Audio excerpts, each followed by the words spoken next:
والانسحاب فورا من الصراع الدائر في سوريا.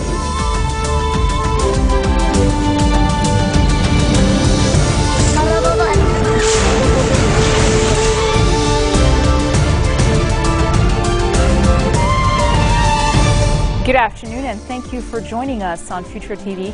I'm Linda Tamim and these are today's top stories. Lebanese Alawites hold a sit-in in Tripoli over the recent spate of attacks targeting them in the city. President Michel Sleiman says he hopes the concerned authorities will succeed in implementing the decisions of the international support groups for Lebanon meeting. And Prime Minister Najib Mikati urges the international community to support Lebanon and end the fighting in neighboring Syria. Lebanese Alawites have held a sit-in in Tripoli over the recent spate of attacks targeting members of the minority sect in the northern city. The sit-in, which began at 1 p.m., was limited to Jabal Mohsen, a predominantly Alawite neighborhood of the port city, with the army restricting access to the area. On Thursday, 3 members of the minority sect were shot and wounded in the area of Zahriya. President Michel Sleiman says he hopes the concerned authorities will succeed in implementing the decisions of the international support groups for Lebanon meeting held in September in order to help Lebanon economically and politically. UN High Commissioner for Refugees Antonio Guterres held talks with Sleiman at Babda Palace on the contacts he is holding with donor states to help Lebanon cope with the burden of Syrian refugees. Guterres vowed to fully support Lebanon to overcome the difficult period it's going through. He hailed the president's endeavors to preserve stability and national unity. Prime Minister Najib Mikati urges the warring political sides to stop bickering as the conflict in Syria is threatening Lebanon's stability, he says. Mikati made a public address on the occasion of the International Day of Solidarity with the Palestinian people. He acknowledged that Lebanon was the country most affected by the Palestinian cause and blamed the international community for ignoring their plight. He further stressed that no peace deal could be reached without the Palestinian right of return. He also said that the Palestinian cause was no longer a priority for the Arabs given the regional turmoil, particularly in Syria, and hailed Palestinians for adopting a self-avowed dissociation policy toward the Syrian crisis and for staying out of Lebanon's politics. He also praised Palestinians for preventing refugee camps in Lebanon from being transformed into platforms for terrorist activity.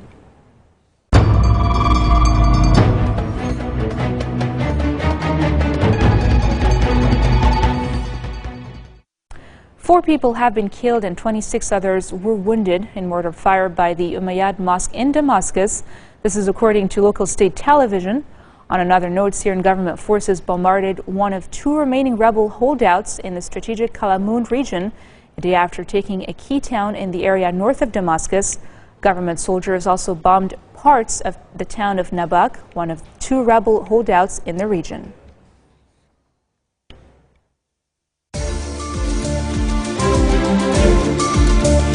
Coming up next, we kick off our new series, Lebanon on the Map, Holiday Special with Maxime Shaya. Stay with us.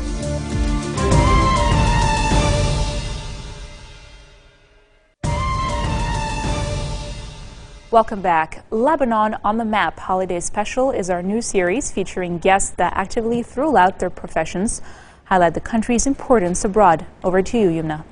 Thank you, Linda. Our guest today is sportsman, mountaineer, and explorer Maxime Shaya.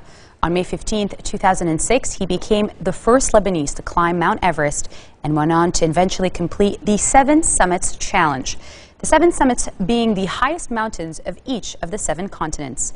In 2007, he also became the first man from the Middle East to reach the South Pole on foot from the Antarctic coast, a feat he repeated when he reached the North Pole all the way from Canada. Just this past August, Maxime broke another world record when, along with 2 other men, he rode the Indian Ocean in 57 days, 14 hours, and 49 minutes. Welcome, Maxime. Hello, Yumna. So, did I get the hours and the minutes right? Everything's perfect.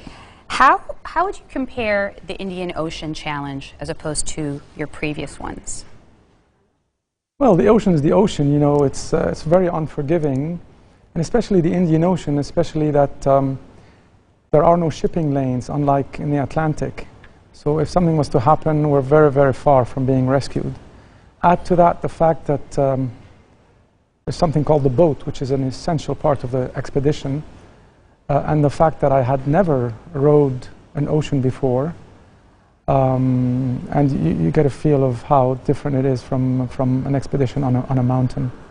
Do you know, I know it all started for you because you always enjoyed sports when you were growing up, but how do you start all these expeditions? How does it all begin? Well, it began by mistake, really. I had won a race in Kenya, and I was invited to climb a mountain in nearby Tanzania, Kilimanjaro. And I discovered this love for the outdoors and the mountains, and I discovered that that mountain was the highest peak in Africa. Actually, I knew that, but I discovered that it was one of the so-called 7 summits. And so I challenged myself to climb these 7 summits. At the time, there was only 58 in the world who had achieved that.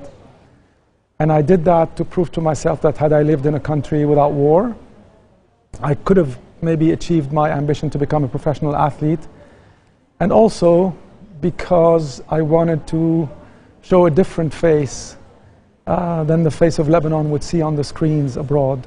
So I thought we'd show a different face of Lebanon, the true face of Lebanon, not what we were seeing. Now, what we day in, constantly day out. see in the media.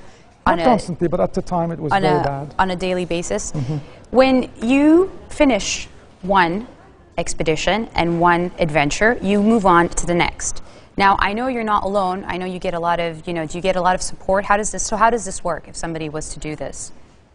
Well, with regards to the 7 summits, I had climbed a couple of mountains. Well, I discovered that there was something called the 7 summits after climbing Kili. Then I went on to climb Elbrus, which is the highest peak in Europe. And then I went on to attempt Aconcagua, and I failed. And it was at the bottom of Aconcagua, after failing the summit because of the high winds at the time, that I got an okay from what's now the largest bank in Lebanon, Bank Audi, to sponsor all of my 7 summits. So did that help in any way in order to finish eventually the... I had the funds which were essential. I had the passion and the drive and the commitment.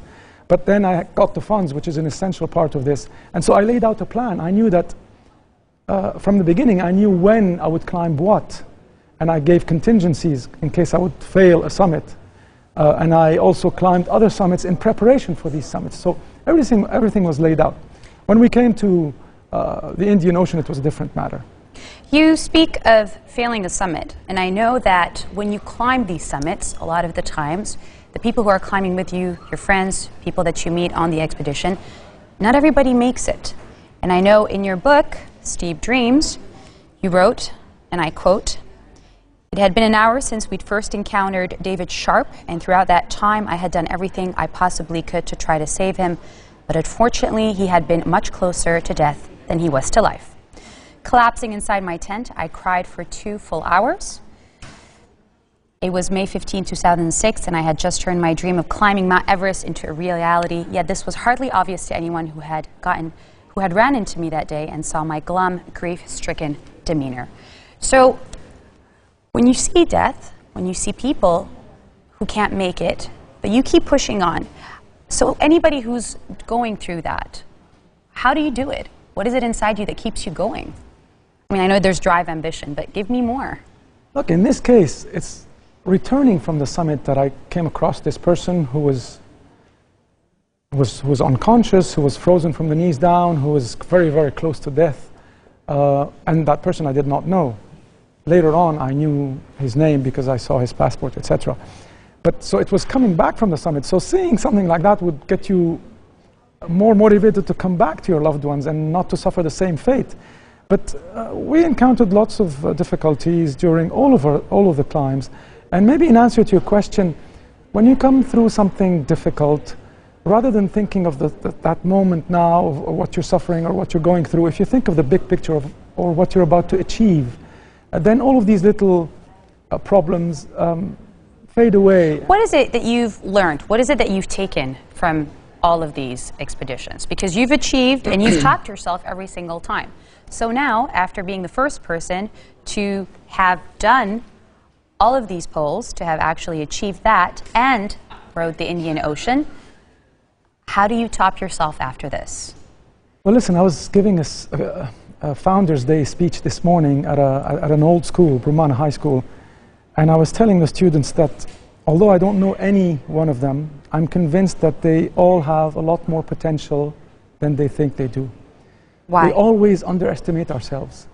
So the big lesson is, you know, nothing is easy, but nothing is impossible if you really put your mind to it. And this is my message to the youth, especially the youth of today, be it in Lebanon or the whole region, which is constantly in turmoil. One should not allow what's going on around us to deter us from achieving our aims or even fulfilling our dreams.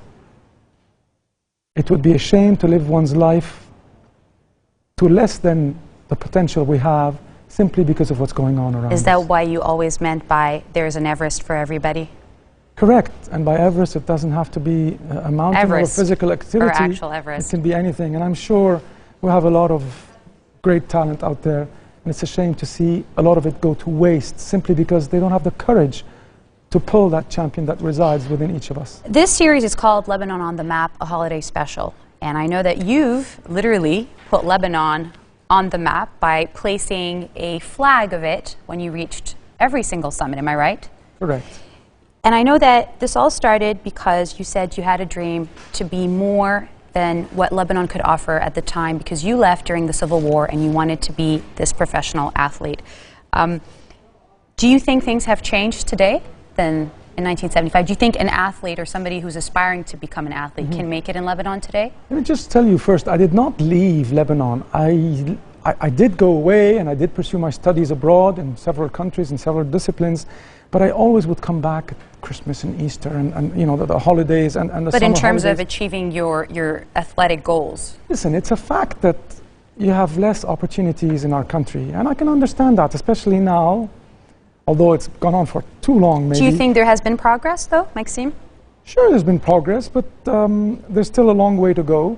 I'm sure we have a lot of talent. We're talking about sports now. Right. We have a lot of talent, and unfortunately, it cannot manifest itself as simply here in Lebanon as it does abroad, where, you know, they put more emphasis on sports. And again, I understand that. I mean, we have more important things right now than take care of our local talent. We need to get a government first. Yeah, it's true. You know, you said you wanted to be, you wanted to become a professional athlete. If you had become a professional athlete, or if you could have chosen, what would you have become? You mean what discipline? Which one? Which sport would you have chosen to go for? It's hard to tell. You know, it's like telling you which of your kids do you prefer. Well, what's the point of asking easy questions, right? Go ahead. Maybe triathlon would be one of them. Okay. Maybe something to do with biking. The bike is a very, very good thing that brought me lots of pleasure. So instead you decided to climb the mountains and row the ocean. As we approach the holidays, do you have a message for the Lebanese, whether it be the youth or everybody who's watching you today? Well, I'd like to thank those who backed me, to begin with Bank Audi, like we spoke, and then, you know, for the Indian Ocean Odyssey, it was a conglomerate headed by Nestle and Abbott and Dar al-Handasa, Demco, Midis Group, Foundation Saradar, the Rotana Hotel Management Group, and Suclean. You know, I'm not saying this to thank them because they backed me, but to tell the others out there, and there's lots, that it's not a bad thing to back a local talent if he or she can make it somewhere. Without their help, they cannot make it. And maybe in the absence of that government, we should get the private sector to back everybody's steep dreams. The book I'm holding here right now, which is Maxime Shaya's book. And basically, I think his message is for everybody to keep dreaming, to keep finding their Everest. And thank you so much for being with us today. Thank you, Yumna. That was the explorer of Lebanon, as we like to call him here, Mr. Maxime Shaya. Back to you, Linda. Thank you, Yumna. And on that note, we end our bulletin for today. Now let me remind you of our headlines. Lebanese Alawites hold a sit-in in Tripoli over the recent spate of attacks targeting them in the city.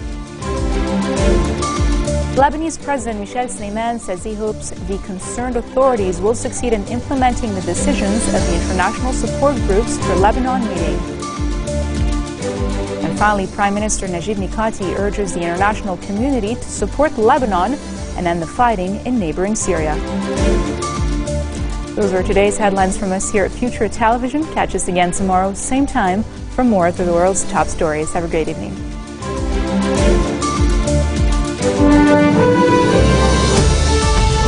الانسحاب فورا من الصراع الدائر في سوريا.